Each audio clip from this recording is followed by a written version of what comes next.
ñu ngi nuyoo ci turu Pikine Jóg Jëf di jël nuyoo bi di ko jox suñu président Bokar mu tegal ñu ko ci loxo coordonnateur suñu mag Biralo ak suñu kilifa yi fi nekk yëpp vraiment di profiter ci occasion bi rek di wax ne Pikine Jóg Jëf dañoo daje tey pour ñaanal suñu way dawlu yi nga xamante ne yàlla dogal na ñu jiitu ju ñu mu nekk première édition ba nga xamante ne wax dëgg yàlla lu am solo la ci ñëpp ndax nag ñi nga xamante ne yàlla daf leen a moom lenn rek lañ bëgg mooy ku leen ñaanal kon buñ nekkantee ak ñoom ci Pikine ñu def seen ñaq def seen doole def seen jom jël Pikine def ko ci seen xol yàlla dogal ñu jiitu ji ñun amuñu leen luñ leen mënal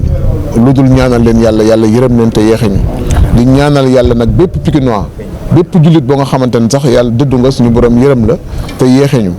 lii nag dafa nekk initiative boo nga xamante ni Pikine Jóg Jëf yàgg na jël ay initiative Pikine Jóg Jëf yàgg na jàpp ci liggéeyu Pikine bu ñu waxee ci lu jëm ci wàllu armée yi Pikine Jóg Jëf taxaw na ci bu ñu waxee ci wàllu lu jëm setal Pikine Jóg Jëf mus taxaw na ci bu ñu waxee ci wàllu éducation Pikine Jóg Jëf taxaw na ci maanaam bépp action activité boo nga xamante ni dafay jëmale Pikine kanam rek Pikine Jóg Jëf mi ngi ci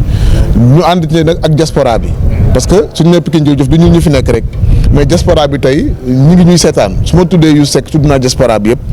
di wax rek ne kon li nga xamante ni moo ñu fi dajale du dara lu dul ñaanal ñi nga xamante ne ñooy suñu way dawli yi man mii di wax aussi waxuma ci dara lu dul dañ maa jox kàddu rek mën naa am sax maa gën a ndaw wala maa gën a yées waaw maa gën a ñàkk xam-xam ci Pikine Jóg Jëf xëy na ñoom ñoo dajale seen kàddu rek jox ma man ak sama jumeau Moustapha pour ñu yëkkati kàddu yi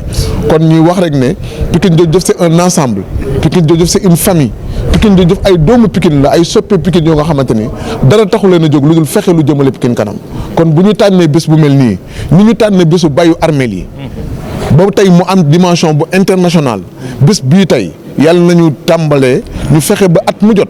ñi nga xamante ne sos nañ ko te def ci seen ñaq ak ñi nga xamante ne amoon nañu yaakaar ñëw fekk ko te mënuñu ko yàlla dajale fi ñun ñëpp bañ koy def ay ati at parce que nag wax jee fi nekk mais dëdd moom falaa budd day am yàlla na yeex kon ñun ñi nga xamante ne ñooy waay dund yi ñi nga xamante ne ñoo ñu jiitu yàlla na suñu borom xar leen àjjana suñu magi diine yi nga xamante ne ñoo nekkoon ci biir département bi te nekkoon ci biir Pikine muy kilifa diine kilifa aada ak religion boo mën a bokk ñu ngi ñaan yàlla suñu borom yërëm la ndax yërmande yàlla yaatu na yaatu goo nga xamante ne xawul xàjj ak xool seen allahu rabbana moom mooy borom yërmande kon yàlla neen yàlla yërëm di ñaan yàlla nag mouvement bi nga xamante ne mooy Pikine Jóg Jëf te kilifa yëpp nekk ci Pikine yëpp nekk ci yàlla na yàlla màggal ko yàlla na yàlla dëgëral ko yàlla na yàlla dàqal ñu seytaane ci suñu biir ba lépp lu ñu naral Pikine suñu borom eggale ko parce que Pikine Jóg Jëf c'est une initiative c'est un esprit mais c'est une équipe c'est une famille c'est un projet mais aussi c'est une solution pour Pikine et donc moi je pense que kon occasion bi ñu am ñu ngi profiter nag di sant suñu mag ñëpp ndax ñun ñii ñoo ci gën a nekk ndaw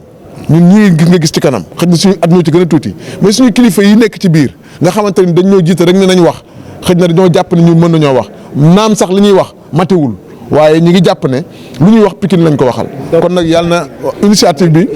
Pikine Jóg Jëf tey mooy ñaanal ñi nga xamante ni mooy suñu way dawli yi nga xamante ni yàlla dogal nañu jiitu ji waaye nag mu am thème bu am solo thème boo nga xamante ni président Moustapha dina ci ñëw ndax am na loo xamante ni mënu maa wax lépp moo tax ma bëggoon rek bàyyi président bu dugg see incha allah moom dina yeggale thème bi mu nekk thème bu thématique bu am solo boo xamante ne tey ñi nga xamante ne dëdd nañu seeni ay wayjur am nañ ay cadeau ay tableau yu ñu leen jox muy ay diplôme de reconnaissance parce que ku def dara am dara naam dëdd nañu waaye seen jëfe ngi fi des ba tey kon daal ñu ngi profité ci occasion bi di ñaan yàlla suñu borom lii yàlla nañ ko yàlla teewee yàlla nañ ko yàgg teewee te bépp dërëm bu ci nit def wala yéene wala ñaan bu ci nit def rek yàlla na la ko yàlla fay di gërëm bu baax Oustaz Wat ak moom mi nga xamante ne ak imam El Hadj Niang mi nga xamante ne tey teewe nañ bés bi te incha allah ñu def ko ci defin bu rafet di sant suñuy jigéen lu ko dale ci aji daba ak maam Fatou su ma leen tuddee ñoom ñaar tudd naa jigéen ñi ndax nag foo gis góor gis nga fa jigéen te tey lii nga xamante ni moo di ay xéwal ñoom ñoo ko liggéeyante ba teg ko suñu ay loxo. C'est Pikine Jóg Jëf qui est un cadre de concertation, d'information, d'harmonisation, qui a pour objectif de participer au développement du département de Pikine, qui a eu l'initiative vraiment d'organiser cette journée de prière afin de pouvoir vraiment rendre hommage à nos membres, à nos faux membres qui étaient là avec nous. Et je veux citer Feu Samba Sarr, Feu Motissé, Feu Ale, voilà, et Adi Diouf, et Maestro Biram Ndaw, voilà, et Najib Sougou. Voilà, c'est des personnes qui étaient là et qui étaient vraiment très dynamiques dans la mise en œuvre des actions vraiment de Pikine Jëf Jëf. Les icônes, hein, c'est des icônes qui sont là, qui étaient là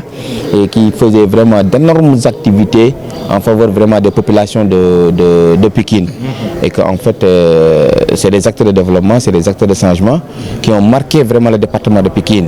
Et si ces gens-là vraiment nous quittent aujourd'hui, c'est à nous vraiment de les rendre hommage et d'essayer vraiment de prier pour eux, pour que leur âme vraiment repose en paix. Voilà, mais en fait, c'est des icônes qui étaient avec nous et qui ont eu à contribuer efficacement au développement du département de Pikine. Voilà. En fait, le thème choisi aujourd'hui, c'est la solidarité pikinoise et que, comme on le dit souvent, Pikine a tout, quoi. Mais Pikine manque de tout. C'est quoi exactement? C'est quoi la cause? C'est le manque de solidarité, d'une part. C'est pourquoi nous, aujourd'hui, on a choisi vraiment le thème